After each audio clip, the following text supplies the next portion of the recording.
ನಮಗೆ ನಮ್ಮ ಹಕ್ಕನ್ನ ಕೊಡಿ ಅಂತ ಹೇಳಿದ್ದು ನಾನು.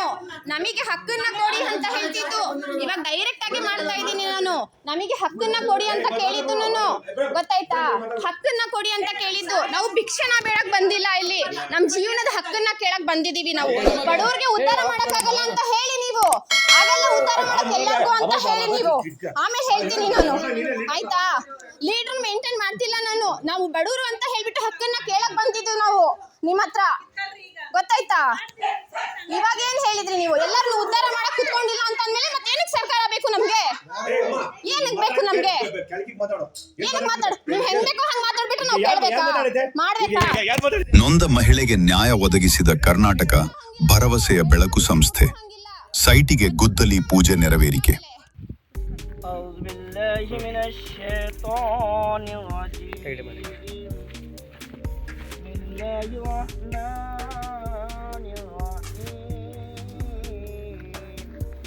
ಶಿರಾ ಅನಾರೋಗ್ಯದಿಂದ ಬಳಲುತ್ತಿದ್ದ ಪತಿಯ ಅಕಾಲಿಕ ಮರಣದ ಬಳಿಕ ಸಂಕಷ್ಟಕ್ಕೆ ಸಿಲುಕಿದ್ದ ಮಹಿಳೆಗೆ ನ್ಯಾಯ ಒದಗಿಸುವಲ್ಲಿ ಕರ್ನಾಟಕ ಭರವಸೆಯ ಬೆಳಕು ಸಂಸ್ಥೆ ಮಹತ್ವದ ಪಾತ್ರ ವಹಿಸಿದೆ.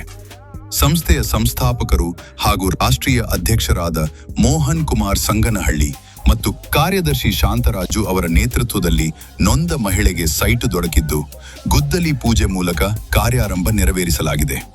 ಶಿರಾ ನಿವಾಸಿಯಾದ ಶ್ರೀಮತಿ ರವಿ ಅವರು ತಮ್ಮ ಪತಿಯ ಅನಾರೋಗ್ಯ ಹಾಗೂ ಅಕಾಲಿಕ ಮರಣದ ನಂತರ ತೀವ್ರ ಸಂಕಷ್ಟಕ್ಕೆ ಸಿಲುಕಿದ್ದರು. ವಾಸಿಸಲು ಸ್ವಂತ ಜಾಗವಿಲ್ಲದ ಪರಿಸ್ಥಿತಿಯಲ್ಲಿ ಅವರು ಸರ್ಕಾರದ ನೆರವಿಗಾಗಿ ಮನವಿ ಮಾಡಿಕೊಂಡಿದ್ದರು. ಈ ಹಿನ್ನೆಲೆಯಲ್ಲಿ ಮಹಿಳೆ ತಮ್ಮ ದುಃಖದ ಪರಿಸ್ಥಿತಿಯನ್ನು ರಾಜ್ಯದ ಮುಖ್ಯಮಂತ್ರಿಯಾದ ಸಿದ್ದರಾಮಯ್ಯ ಅವರಿಗೆ ಮನವರಿಕೆ ಮಾಡಿಕೊಟ್ಟಿದ್ದರು.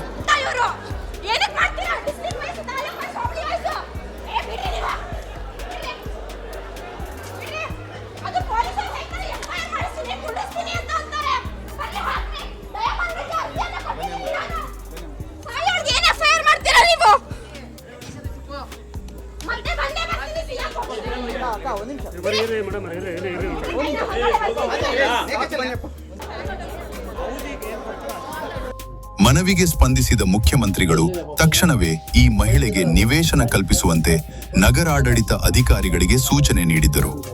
ಆದರೆ ಅಧಿಕಾರಿಗಳ ಹಂತದಲ್ಲಿ ಪ್ರಕ್ರಿಯೆ ವಿಳಂಬವಾಗಿದ್ದು ಸುಮಾರು 2 ವರ್ಷಗಳ ಕಾಲ ನಿರಂತರ ಹೋರಾಟ ನಡೆಸಬೇಕಾದ ಪರಿಸ್ಥಿತಿ ಎದುರಾಯಿತು.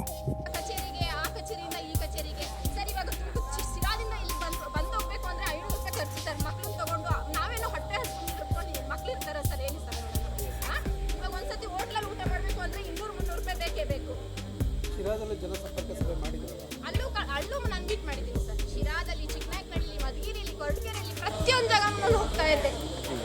ಏನು ಪ್ರಯೋಜನ ಆಗ್ತಾ ಇಲ್ಲ. ಬರೀ ಸರ್ಕಲ್ ಸುತ್ತಾ ಇದ್ದಾರೆ. ಮತ್ತೆ ಹೇಳ್ತಾರೆ ನಾವು ಬಡವ್ರ ಪರ ಇದ್ದೀವಿ, ಬಡವ್ರಿಗೆ ಸಮಸ್ಯೆಯನ್ನ ಕ್ಲಿಯರ್ ಮಾಡ್ತೀವಿ, ಸಾಲ್ವ್ ಮಾಡ್ತೀವಿ ಅಂತ ಹೇಳ್ಬಿಟ್ಟು. ಆದರೆ ಯಾವುದೇ ರೀತಿ ಸಮಸ್ಯೆನ ಇವ್ರಿಗೆ ಕ್ಲಿಯರ್ ಮಾಡ್ತಾ ಇಲ್ಲ, ಸಾಲ್ವ್ ಮಾಡ್ತಾ ಇಲ್ಲ. ಸುಮ್ಮನೆ ಜನಸಂಪರ್ಕ ಸಭೆಗಳು ಮಾಡ್ತಾ ಇರೋದು. ಯಾವುದೇ ರೀತಿ ಬಡವ್ರಿಗೆ ಅಹವಾಲನ್ನ ಸ್ವೀಕರಿಸ್ತಾರೆ, ತಗೊಂಡೋಗಿ ಮೂಲೆ ಗುಂಪು ಮಾಡ್ತಾರೆ. ಏನು ಸಮಸ್ಯೆನ ಕ್ಲಿಯರ್ ಮಾಡ್ತಾ ಇದ್ದಾರೆ ಇವರು? ಮತ್ತೆ ನಾವೇ ಓಡಾಡ್ತಾ ಇದ್ದೀವಿ 2 ವರ್ಷದಿಂದ. ಈ ಹೋರಾಟದಲ್ಲಿ ಕರ್ನಾಟಕ ಭರವಸೆಯ ಬೆಳಕು ಸಂಸ್ಥೆಯ ತಂಡ ಮಹಿಳೆಯ ಬೆನ್ನೆಲುಬಾಗಿ ನಿಂತು ನ್ಯಾಯ ದೊರಕಿಸುವಲ್ಲಿ ಪ್ರಮುಖ ಪಾತ್ರ ವಹಿಸಿತು.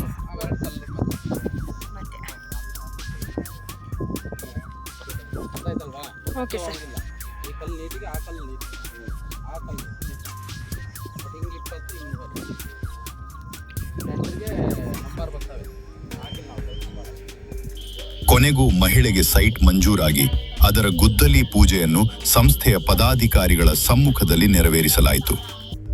ಈ ಸಂದರ್ಭದಲ್ಲಿ ಮಾತನಾಡಿದ ಸಂಸ್ಥೆಯ ಮುಖಂಡರು, ನೊಂದವರ ಪರ ಹೋರಾಟ ನಡೆಸುವುದು ನಮ್ಮ ಕರ್ತವ್ಯ. ಬಡವರು, ನಿರ್ಗತಿಕರು ಹಾಗೂ ಅನ್ಯಾಯಕ್ಕೊಳಗಾದವರಿಗೆ ನ್ಯಾಯ ದೊರಕಿಸುವ ಕೆಲಸ ಮುಂದುವರಿಯಲಿದೆ ಎಂದು ತಿಳಿಸಿದರು. ಎಷ್ಟು ಹೋರಾಟ ಮಾಡಿದ್ದೀನಿ ಅಂತ ಅಂದ್ರೆ ನನ್ನ ಪ್ರಾಣನೂ ತ್ಯಾಗ ಮಾಡಿದ್ದೀನಿ ಸರ್. ಪ್ರಾಣದ ಮೇಲೆ, ಜೀವದ ಮೇಲೆ ಆಸೆನೇ ಬಿಟ್ಬಿಟ್ಟಿದ್ದೆ ನಾನು. ಒಂದು ಸೂರಿಗಾಗಿ. ಒಂದು ಸೂರು ಅನ್ನೋದಕ್ಕಿಂತ ಹೆಣ್ಣಿನ ಗೌರವ. 4 ಗೋಡೆ ಅನ್ನೋದು ಸೂರಲ್ಲ, ಬರೀ ಹೆಣ್ಣಿನ ಗೌರವ. ಈ ಗೌರವಕ್ಕೋಸ್ಕರ ನಾನು ಹೋರಾಡಿದ್ದೀನಿ. ಈ ಒಂದು ಹೋರಾಟದ ಪ್ರತಿಫಲವಾಗಿ ಇವತ್ತು ನನಗೆ ಪ್ರತಿಫಲ ಸಿಕ್ಕಿದೆ. ಯಾಕೆಂದರೆ ಸರ್ಕಾರನೇ ಒಂದು ಸಮಸ್ಯೆನ ಬಗೆಹರಿಸಿ ಮುಂದೆ ನಿಂತ್ಕೊಂಡು, ಯಾಕೆಂದರೆ ಸರ್ಕಾರ ತುಂಬ ಕಟುವಾಗಿದೆ. ಅಷ್ಟೊಂದು ಈಸಿಯಾಗಿ ಯಾರಿಗೂ ಸಿಗಲ್ಲ.